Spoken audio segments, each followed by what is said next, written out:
रामनवमी के इस पावन अवसर पर आज एक बेहद खूबसूरत और भव्य धनुष्य बाण अयोध्या के राम मंदिर से मुंबई पहुंचा है और इस धनुष्य बाण को अर्पित किया गया है बाला साहब ठाकरे स्मृति स्थल पर। और इस धनुष्य बाण की विशेषता बताने के लिए हमारे साथ मौजूद है शिवसेना के नेता त्रिवेदी जी, उनसे बात करते हैं। आप मुझे बताइए क्या खासियत है इस धनुष्य बाण की?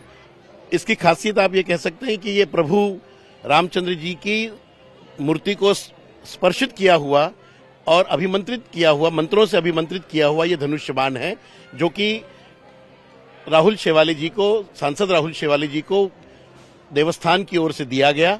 वहां के सर्वोसर्वा विश्व हिंदू परिषद के संरक्षक दिनेश चंद्र जी और सभी पुजारियों के साथ मिलकर ये काम हुआ।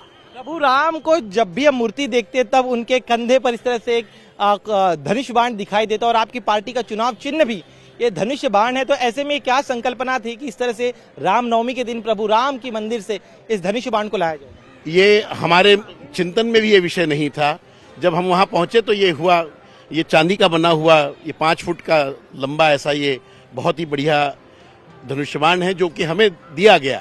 यही हमारी इसकी विशेषता है। बाकायदा विधि हुई, पूरे पूजा अर्चना हुई, मंत्रोच्चार हो, उस बारे में बताइए, पूरी विधि के बारे में बताइए। पूरी विधि, ये पूरा धनुष बाण वहां पर रामलला के मंदिर में रामलला जी के पास में रखी गई और उसके बाद में अभिमंत्रित किया गया। मंत्रों से अभिमंत्रित करने के बाद में ये महाराष्ट्र के लिए और सबके जीवन में सुजलाम सुफलाम आने के लिए ये दिया गया। पवित्र गंगा जल का छिड़काव भी इस पर किया गया और अब जब ये धनुष्य बाण यहाँ पहुंच चुका और चुनाव जो है एक चरम पर पहुंचा हुआ है, ऐसे में आपको क्या लग रहा है कि कितना बड़ा फैक्टर प्ले कर सकते हैं? क्योंकि ठाकरे सेना जो वो दावा करती है कि भले ही चुनाव आयोग ने चुनाव चिन्ह आपको दे दिया हो, लेकिन असली चुनाव ये धनुष बाण जो है वो बाला साहब ठाकरे की पार्टी, उद्धव ठाकरे की पार्टी शिवसेना का ही है। अब ये विषय अभी भी न्यायालय का है, उस विषय पर मैं ना बोलूं तो ज्यादा अच्छा होगा कि इस विषय पर अभी उनका दावा जो चल रहा है उसके पर मैं ना बोलूं तो ज्यादा अच्छा हो। आखिरी सवाल मेरा, आपको लग रहा है कि प्रभु राम का आशीर्वाद इस चुनाव में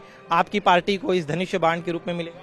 बिल्कुल मिलेगा। और आपकी जानकारी के लिए बता दूं कि ये यहाँ पर आने के बाद जब हम स्मृति स्थल पे हमने जब इसको समर्पित किया, यहाँ पर बाला साहब जी का, हिंदू हृदय सम्राट शिवसेना प्रमुख बाला साहब ठाकरे जी का सपना था कि जल्द से जल्द राम मंदिर का निर्माण हो और उसी राम मंदिर से ये धनुष्य बाण यहाँ पर आया।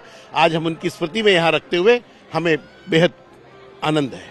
तो प्रसन्नता हो रही है, उनका सपना पूरा हो। फिर एक बार मैं आपको देखिए दिखा दूं, पूजा मंत्रों उच्चार के साथ ये पवित्र धनुष्य बाण मुंबई पहुंचा है और अब इसे पूरी मुंबई में इस धनुष्य बाण को दिखाया जाएगा। हर घर तक पहुंचाने की कोशिश होगी शिवसेना द्वारा। तो फिर एक बार ये तस्वीरें देख लीजिए। आज मुंबई जो है वो प्रभु राममय है और प्रभु राम का जो एक उनके अलग अलग उनके पास अस्त्र थे, उनमें से एक उनका पवित्र धनुष्य बाण जो है उसकी पूजा अर्चना करते हुए तमाम शिवसेना के नेता कार्यकर्ता यहाँ पर पहुंचे हैं। हमारे साथ राहुल शेवाले, उनसे बात करते। राहुल जी, आपसे जानना चाहेंगे, आज आप एक भव्य धनुष्य बाण अपने साथ अयोध्या से लेकर आए, क्या कहानी इस भव्य धनुष्य बाण की, उस बारे में?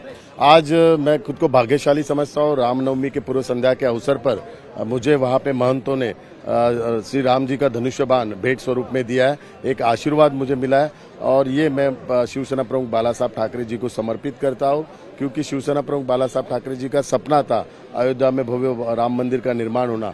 तो शिवसेना की तरफ से, शिवसेना के सांसद के नाते पहली बार मंदिर निर्माण के बाद पहली बार मैं गया शिवसेना की तरफ से, और पहली बार जाने के वक्त मंदिर के गर्भगृह में मुझे धनुष्य बाण भेंट स्वरूप में मिला। तो ये हमारे लिए बहुत ही बड़ा सम्मान है और यही इसीलिए वो धनुष्य बाण में अयोध्या से मुंबई लेके आया और मुंबई से एयरपोर्ट से डायरेक्ट शिवाजी पार्क शिवसेना प्रमुख बाला साहब ठाकरे जी के स्मृति स्थल पे यहाँ पे लेके आया। ये हमारे लिए, सभी शिवसैनिकों के लिए एक अनोखी भेंट है और आज रामनवमी के अवसर पर ये मिला है तो हमारे लिए सब ऊर्जा और प्रेरणा भी मिलेगी इससे। बाला साहब ठाकरे का सपना था कि भव्य राम मंदिर बनना चाहिए और अब जब मंदिर बनकर तैयार हो गया है तब ठाकरे सेना की तरफ से कहा जा रहा है कि इस मंदिर का श्रेय प्रधानमंत्री नरेंद्र मोदी को नहीं मिलना चाहिए, इसका पूरा श्रेय बाला साहब ठाकरे को जाता है। और उद्धव ठाकरे ने याद दिलाया था कि पहले मंदिर फिर सरकार। ये सब गलत बातें उन्होंने कही है। पूरा श्रेय माननीय प्रधानमंत्री नरेंद्र मोदी जी को ही जाता है। उनके नेतृत्व में ये मंदिर का पूरा निर्माण हुआ है तो अभी लोग इसका जवाब 4 तारीख को 4 जून को अब रिजल्ट जब भी दिखाई देगा तभी लोगों के मन में जो भावना है, राम मंदिर के प्रति जो भावना है और प्रधानमंत्री जी के प्रति जो भावना है, वो 4 जून के रिजल्ट में दिखाई देगी। एक बड़ा आरोप ये भी लगा है कि उनके लिए जो ठाकरे सेना दावा करे कि प्रभु राम हमारे लिए प्यार है और शिंदे सेना बीजेपी के लिए व्यापार है। नहीं, ये सब गलत बातें करते हैं। आज रामनवमी है, देश में उत्साह और आनंद से मनाया जा रहा है, तो प्रभु राम जी का नाम लेके एक आखिरी सवाल मेरा, एक दंगा हो सकता है, इस तरह की आशंका जो है विपक्ष के नेताओं द्वारा जताई जा रही है, आपका क्या कहना है? कुछ नहीं हो सकता है, दंगा नहीं। सब लोगों ने पहले से ही तय किया है, लोगों को प्रधानमंत्री नरेंद्र मोदी जी को तीसरी बार प्रधानमंत्री बनाना है, तो उसका रिजल्ट आपको 4 जून को दिखाई देगा। शुक्र हमसे बात करने के लिए। कैमरामैन मिलिंद के साथ दिनेश मौर्य, इंडिया टीवी, मुंबई।